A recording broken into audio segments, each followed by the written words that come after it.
Thought is the reaction of memory. It's born from memory. Memory is experience. Experience as knowledge stored up in the brain cells themselves. You can watch your own brain. You don't have to become a specialist. I'm not. I'm just observe myself very carefully. The brain cells hold this memory. It's a material process. There's nothing sacred, nothing holy about it. And everything that we have done, going to the moon, planting a silly flag up there, going down to the depths of the sea and living there,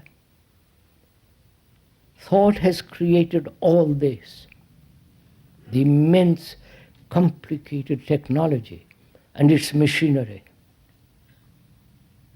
Thought has been responsible for all this. Thought has been also responsible for all wars. Right? It's obvious, you don't have to question it even. Because your thought has divided Britain, France, Germany, Russia.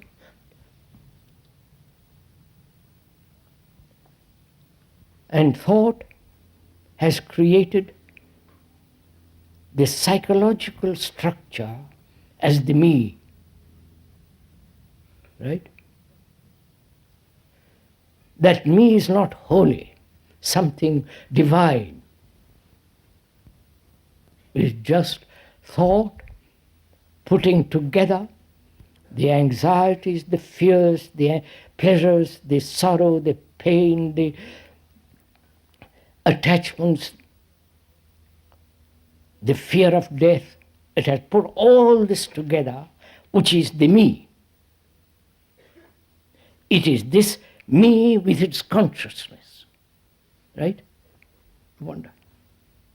May we proceed from there? You're following all this?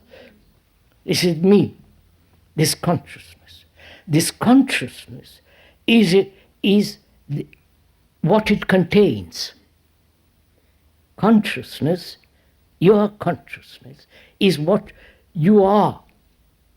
It's your anxieties, your fears, your struggles, your wounds, your psychological despairs, pleasure, and so on. The content of your consciousness is its content, right?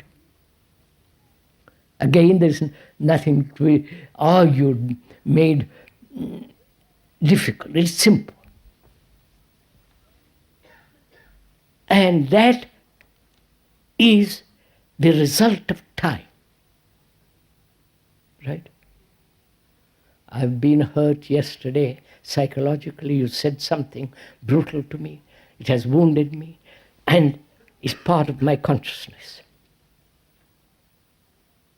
I've had pleasure as part of, and so on. So consciousness is involved in time. When we say, can time end, it implies the total emptying of this consciousness with its content. Doesn't it? It implies that. Whether you can do it or not, that's a different matter. But it implies that when we are inquiring into time, whether the innumerable layers of this consciousness, sensation, desire, and all, layer after layer, the whole structure of it, whether that consciousness, which is the result of time, yesterday I was hurt, and so on, whether that consciousness can empty itself completely, therefore time psychologically ends. I'm putting first this question. for you to look at. Then we can ask, is it possible? Do you understand my question? You're aware of your consciousness, aren't you? You know what you are, if you have gone into it sufficiently. At least for the last week you might have done it somewhat. But if you've gone into it, you will see all this travail, all this struggle, all the misery, uncertainty is part of you, part of this consciousness. Your ambitions, your greed, your aggressiveness, your anger, your bitterness, all that is part of this consciousness, which is the accumulation from 1,000 yesterdays to today. And we're asking whether that consciousness, which is the result of time, psychological as well as physiological, can empty itself so that time has come to an end. You understood the question first? Huh? Please, somebody say yes or no. Please.